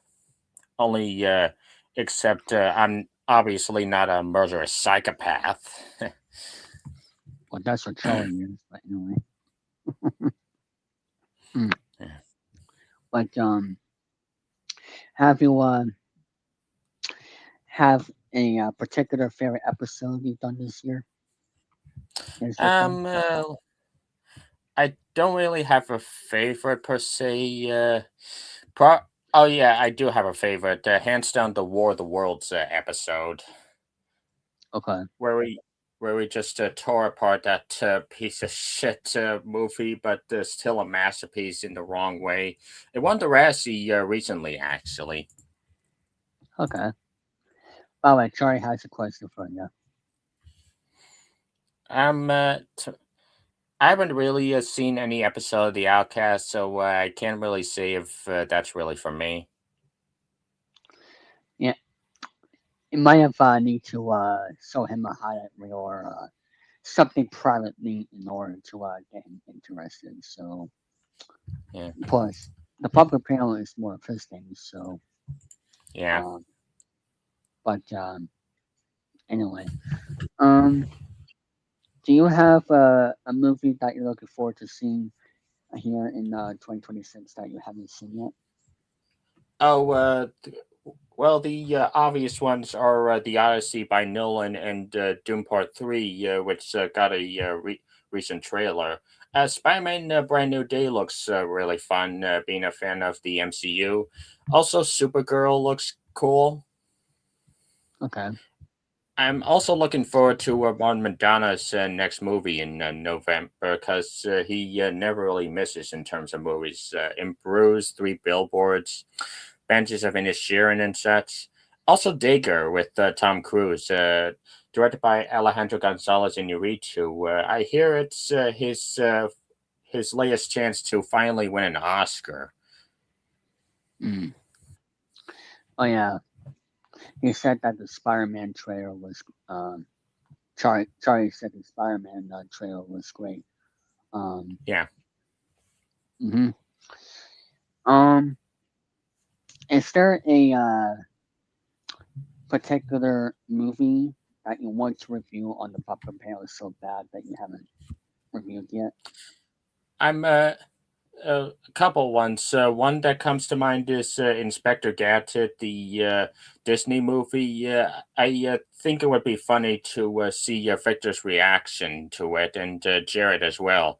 I don't know if Jane has seen it yet, but it would be interesting to hear his thoughts, whether he likes it or hates it.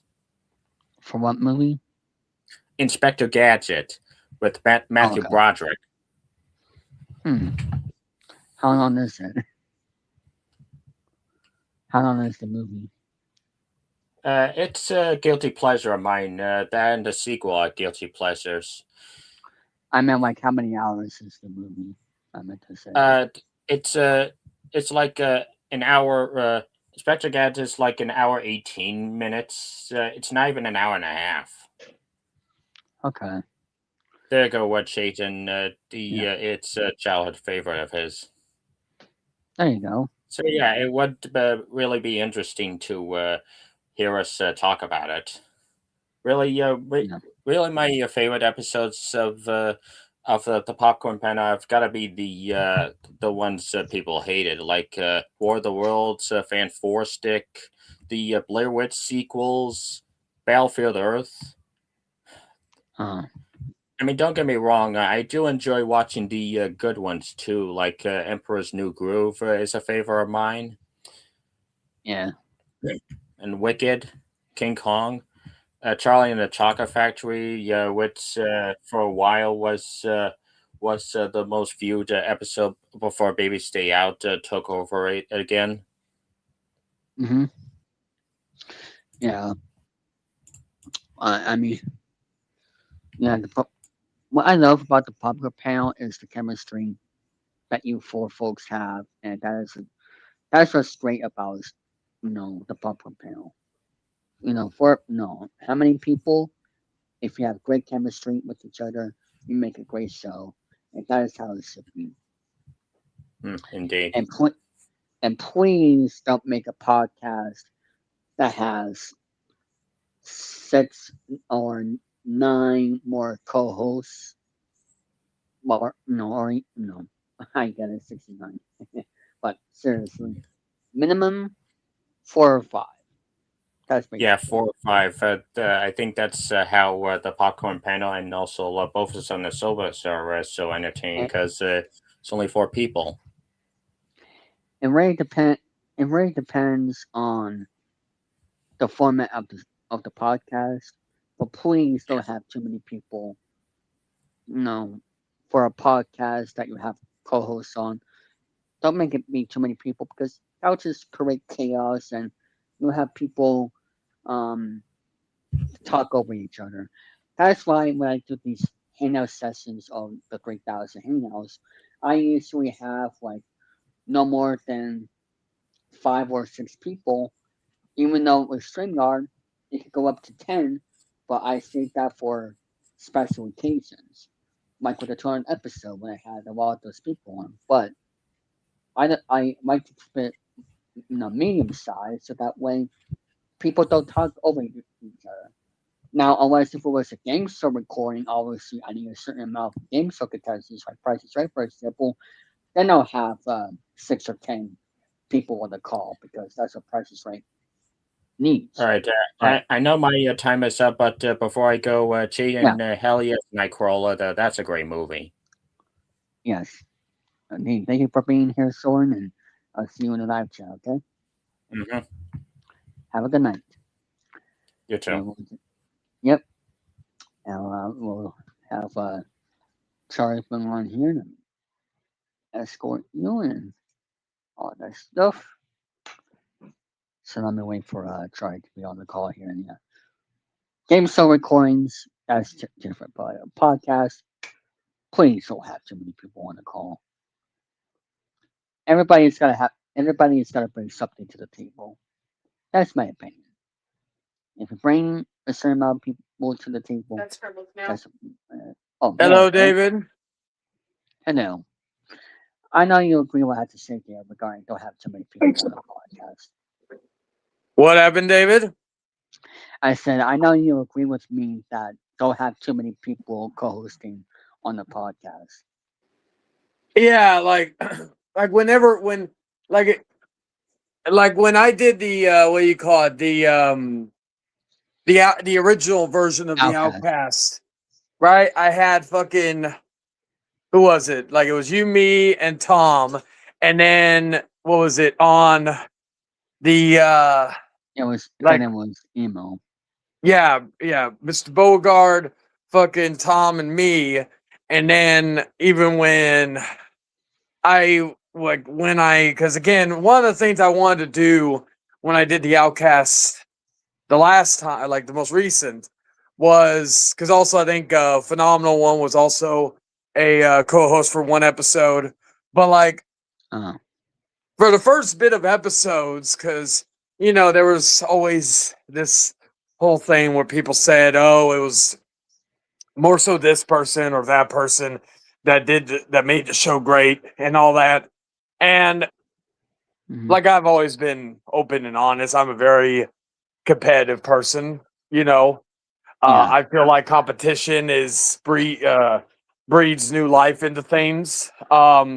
So like I Mhm. want so me being a competitive person and me liking to proving the naysayers wrong, I wanted to show that I could do the show solo, like in terms of hosting. I still let people in, but that's how we did in the Outcast originally.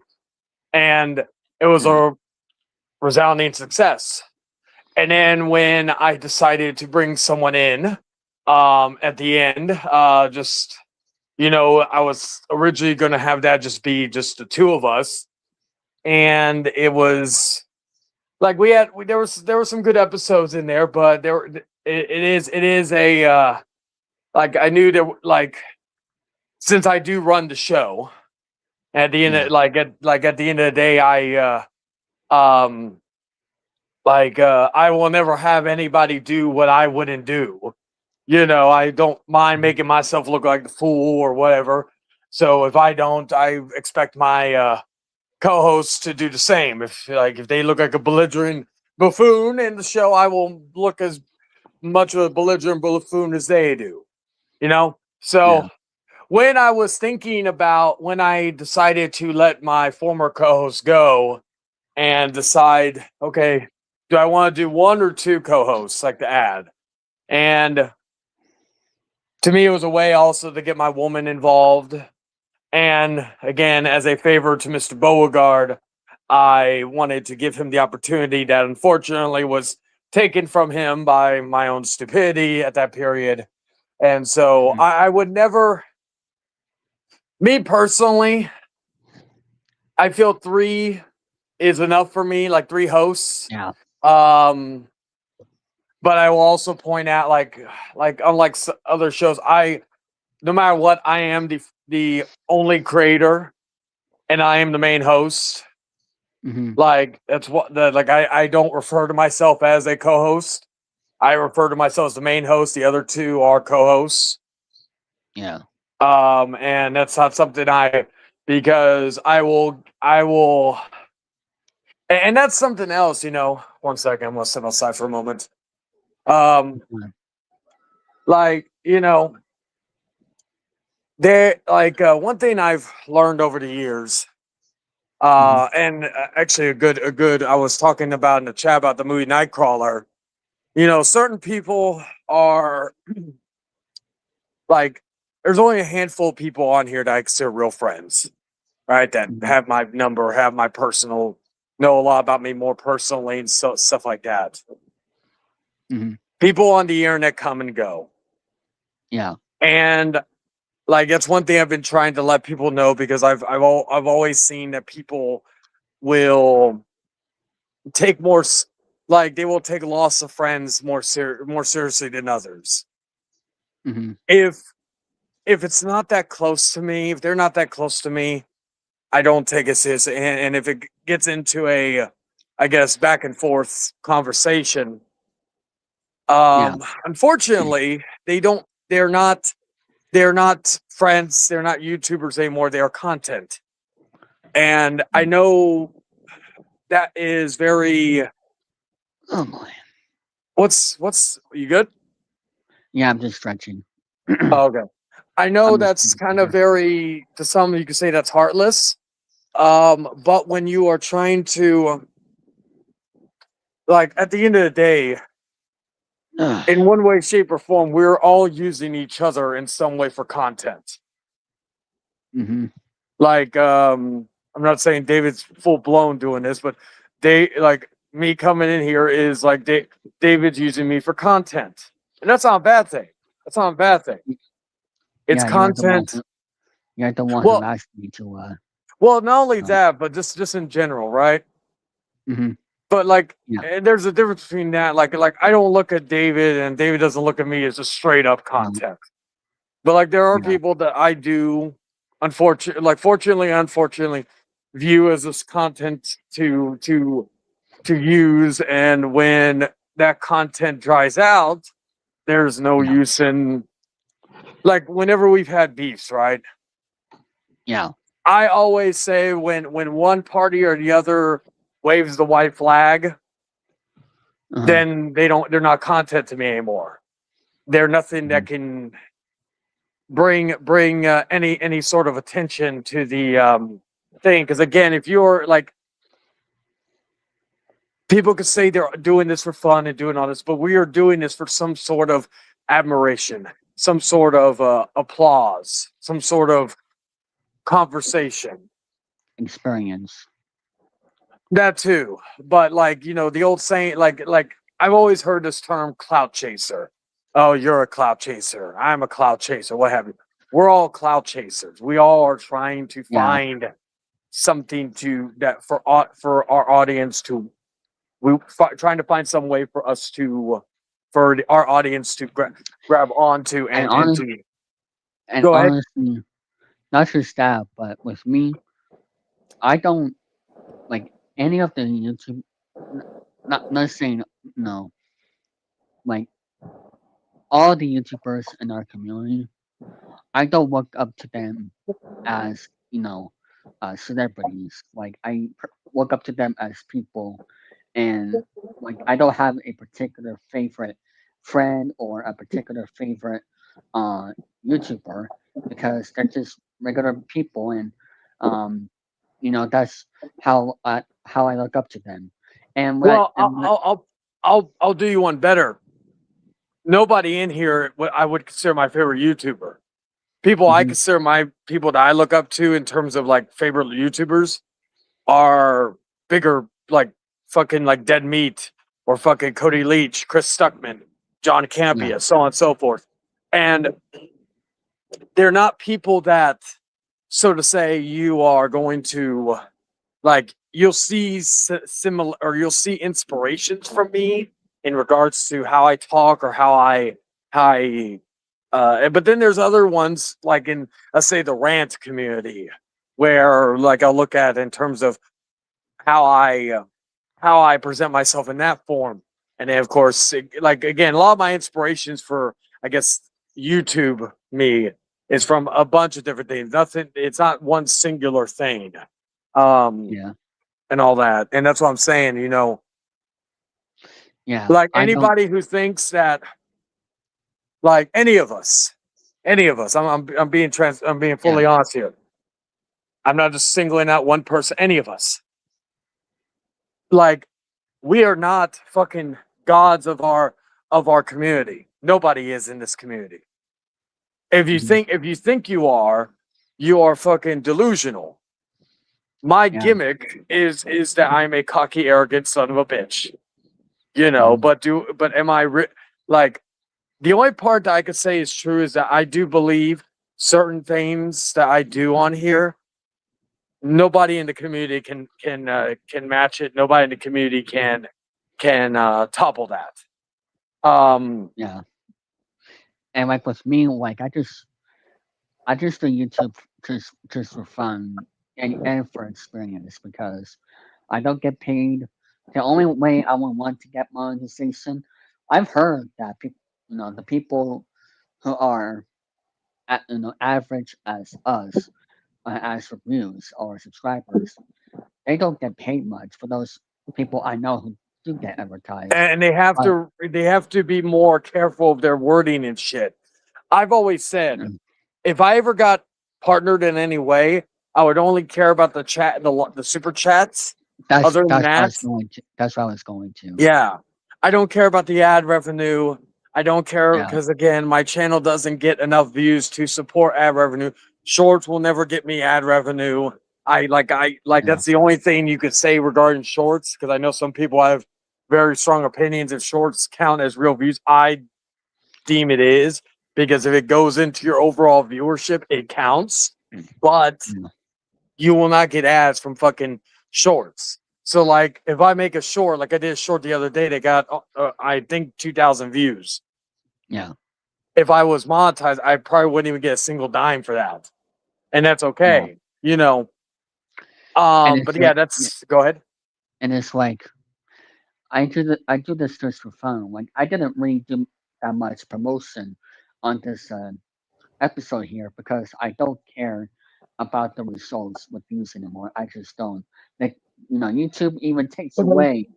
I mean, credit to Romy for showing me proof about this. Sometimes with both of us, their views get taken away from YouTube for some crappy reason, and that's how YouTube works. They take away views, or the views go up on its own, and that's why I don't care because that's how crappy YouTube is. Like, you remember back in the day when the Outcast was getting like thousands of views, Yeah, and then sometimes it would take, like, let's say a video got 2,000 views, and they take away 1,000, or yeah, and all that. It's stupid, right? yeah. That's Like, why I don't. That's why I don't care. Like I'm not making money out of this. I do this just for fun, and all I care is about the quality of the show and what. This is why I say you should not have like 6 or 10 people for to be co-hosts because what people bring to the table should matter. If you're on a podcast or a certain show, you should bring something good to the table that brings value. yeah, and here's my other thing. I don't mind having multiple people on a stream. How, Hmm. like the Outcast, I always have it open link. Anybody could join at any time. But Hmm. there's only 3 people you are guaranteed to see every week. Like, Yeah, you may, like, when I was doing the Outcast last season, fucking, I think the main person that you were almost 99% sure of seeing, even though he was not a coach, was Nick Infante, because he was there, like, especially during, and to go with the viewership thing. So I look at it, I pay attention more so to the reactions on stream and the reaction in the chat, because to me that tells me what works and what doesn't. Like, for example, AI calls was a very innovative thing on in our community. Fuck, yeah, it won the award for best I think best running gag or some shit. I can't remember, but No. I know it won best Outcast moment. But like, Mhm. my whole thing is that was something that I noticed, so I started doing. But Mhm. I don't want to overdo it and make it out, because that's the other thing with a lot of people on here. When either A, they find it funny, or B, the audience finds it funny, you don't do it every fucking week. You don't do it every fucking day. You give it time to breathe. There were points and periods where I didn't do AI calls, or I limited the time of doing it Yeah. to give it time to breathe. But when you're doing the same thing every fucking week, it gets old.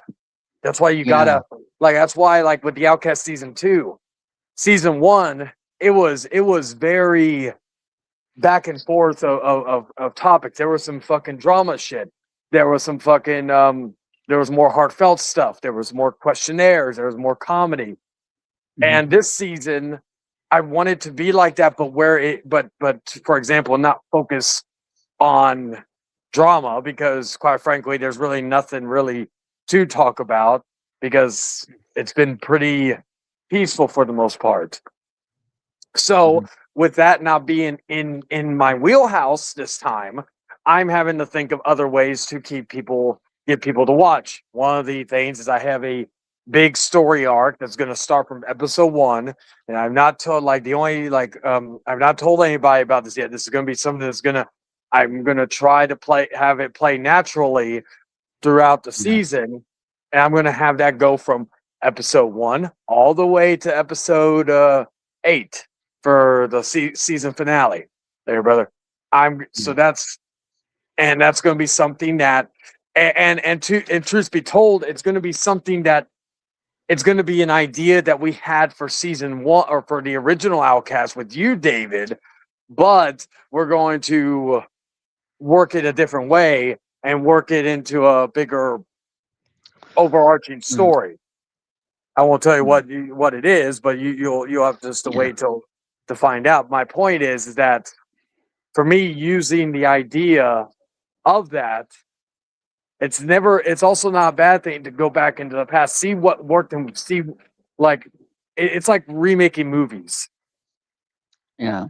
I prefer you remake lesser known movies, or movies that had good premises but failed in execution, because I feel like if you do it properly, it'll be fucking great.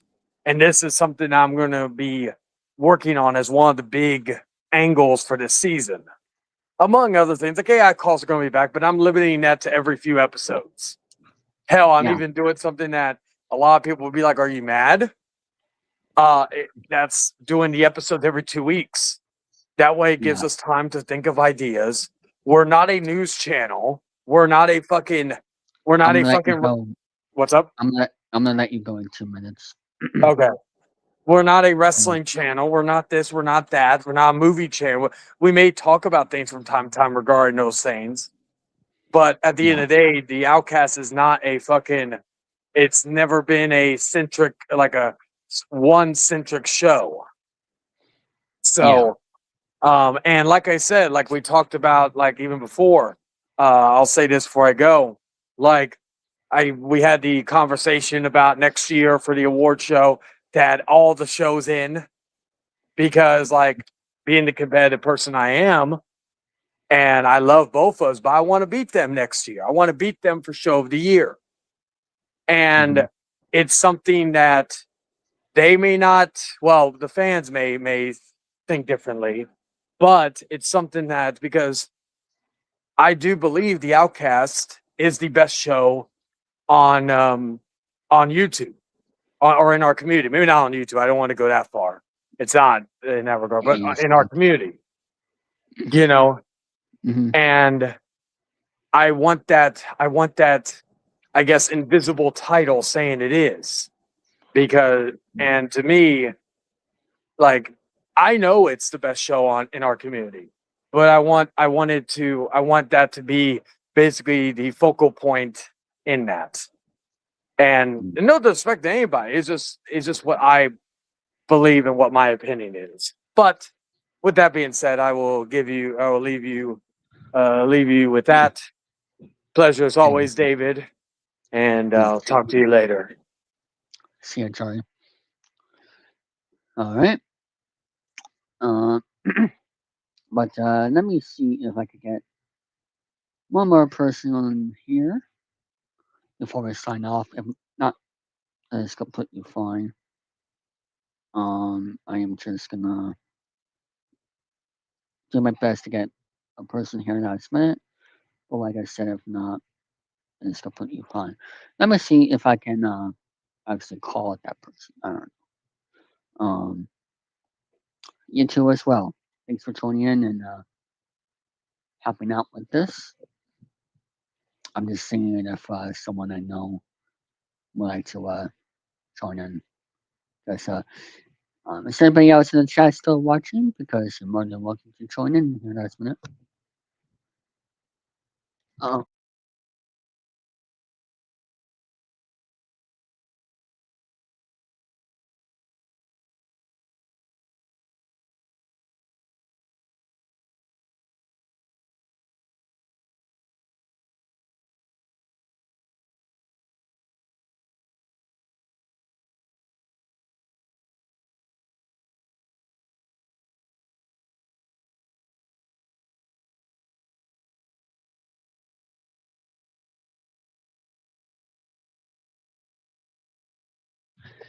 all right. We're gonna get one more person who is gonna try his best to be there. If not, it's completely fine. Um, but yeah, tomorrow night on Thursday, we are going to be having a Mario Kart Madness stream edition. Tomorrow night was just going to be nothing but Mario Kart for a little bit over an hour or so. So for those who have the Nintendo Switch and want to play Mario Kart along with us, that's going to be tomorrow night at 8 o'clock p.m. Eastern Time. You can play Mario Kart while being on the stream, or you know, I prefer on the stream if you guys can. But for those who have my friend code, you're more than welcome to. I forgot to do this here real quick. It will be nice if you guys join me at the stream. So yeah, but so yeah, like I said, Mario Kart Madness tomorrow at 8 p.m. Eastern Time. I may or may not have a person that will be helping me with that Mario Kart stream tomorrow. So um, we have to see how things go for tomorrow night. So I'm looking forward to it. Anyway, let's take a brief commercial break, and we'll be right back after these words. Do not go anywhere. Are you looking for the most fun entertainment on YouTube? Then welcome to the Network 3000. We have game shows, vlogs, live streams, podcasts, live shows, sport videos, gaming videos, plus more.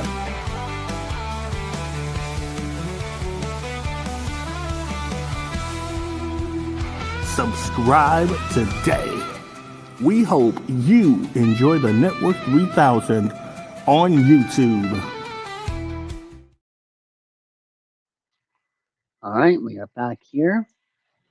Like I said, I am waiting for one more person to join tonight, but if not, completely okay. I will say, however, back to that person, that reporter who decided to uh, make a mistake regarding accusing a baseball player for PEDs that got suspended for 80 games. Not what that was just a mistake on his reporter. The player did not actually get not suspended. But to that reporter who made that mistake about that player earlier, get a life, man. For you to do something like that, absolutely disgusting. I am hurt that you decided to make an allegation towards a baseball veteran named Miguel Rojas for something that he never did. And for you to make that report by mistake and to do that to that player who spent, let me actually show you guys his baseball reference. Actually, can I share something on here? On this, oh yeah, I can. For Firefox, which is the browser I'm using. Um, okay. Let me show you guys this. Oh, now for some reason it's not letting me. What the heck? That is. Uh, hold on. I don't want to share the full screen. I just want to share the tab. I guess you know.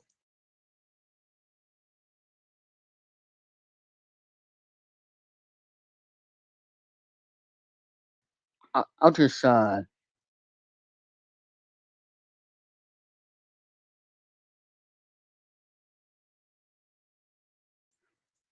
look on my YouTube app just to make sure that I can see it. Um. Okay, you guys can see it.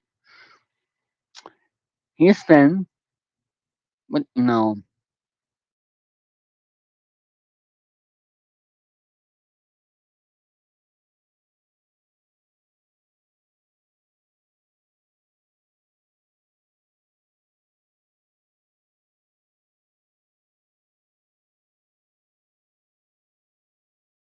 chasing, but he's been wanting to chase that for so long. To get that 1,000 base hit he's spent in the league since 2014. And sorry, you guys can see it. Hold on, I'm doing my best here for you guys to. That's the problem, though. I wish I knew. Okay, maybe I don't know, but even though he has 57 home runs, he's been a veteran since 2014, going to his 37th season. And this is the guy who hit that game-tying home run in Game 7 of the World Series last year, and you know, to tie the game down to the last out. And for that reporter to make that allegation towards that player, so stupid. Speaking of stupid, oh, never mind. Anyway, You know, I like you talk about stupid. I'm here. yes, you can't hear this the time. Let's see. Oh yeah, in 2 minutes, David in the evening is gonna start. I joined last minute. I know I did. And we can stay here for another 5 minutes. I don't care. All right. But how you been? Oh, I've been good. How do I say this? I've been great, but there's this one kid saying that I blocked him. Not I blocked him, banned him. But he's one of those weird kids that keeps saying the same thing over and over again just to piss you off. I don't know how to explain it. It's a weird thing. Yeah, that's Which, by the way, he's the same kid who disliked "Bye Bye Bye" by NSYNC. Oh, I don't know why you hate that song, but it's a great song. But Jesus, yeah. The bye bye bye. It's the kid because he's being a little fucking stupid. Who said that? Well, It shouldn't be cussing. My bad. well, I mean, I don't know what other songs he does like, but that's just me. That's just like, yeah, Yeah, like, I don't know either. Uh, yeah, my yeah. head wants to hurt because all I'm Get some hearing is medicine. what happened, huh? Get some medicine for your headache. Well, at this point, I will. But the evening is gonna start. Yes, but Yeesh. Go visit. Oh, it's starting right now. yay. Start time for the next. No, you can hear it. You can't really hear it. But yeah, it just interrupted a song that was going on. That's pretty funny. Well, David, Yeah, why do you keep interrupting music? I'm kidding. because I can. It's myself. Screw your show. No, I'm kidding. No. His show's really This good, is guys. this is Y'all should listen. this is the same guy who has been consistent on your show. Yes. And I need to do another episode with y'all. And by y'all, I mean the 3000 Hangouts. We haven't done an episode again. Or one more We're on, time. we're on, I don't know. we're on the episode right now. I mean, yeah, but I'm saying we gotta be I gotta be in one that I can actually interview someone. Not one where I'm just doing a bunch of bull. Well, I do need your help for that by the end of this month, so hopefully you can find someone. Ooh, hopefully I can actually do it. Cause you wanna Yeah. know something? Right now I feel for some reason I feel weird. Like I feel like I wanna You're high. sleep, but I don't feel sleepy at the same time. Like I don't know how to explain it. You're high. I'm not even high, and if I was, it'd be like Danny. Yes. Let's see. Oh my god! Welcome to the 2,999 Hangouts. What? Not yet. Yes, we need that to be a thing. I'll make that a thing. Sure. Yes. But yes, at the end of by the end of this month. The end of this war. Wait a minute. I mean month. I'm gonna need your help with that. So yeah. Why is there a war? I'm talking about the U.S. and Iran war. I mean, it is possible there's a war. Notice with the stuff y'all told me privately that I'm not gonna say here, but yes, I'm talking about the U.S. and Iran war. That war. Also, hi. I turned on my camera. As you can tell, my eyes are very weird. That's because you are. We are. No. Anyway. What? What was that? You're like, ding, ding, ding, ding, ding, ding, ding. Mine. Mine. Oh. Mine. Well, But, maybe I should be in another episode. yes, I need your help with that. Yes. I might as well. Yes, get a radio guy or something. I don't know. Yes. Or get a porn star. I mean, radio guy. Whoa! You can't be saying. I mean, our vibes are pretty weird here, and then who would buy a computer for $1,000? Holy shit! Okay, I just found a computer that's like only if it's one that has a bunch of games on it or something. I don't know. Oh yeah, maybe, but I don't have one yet. Well, I have an $800 computer right now, and it works perfectly fine. Yeah.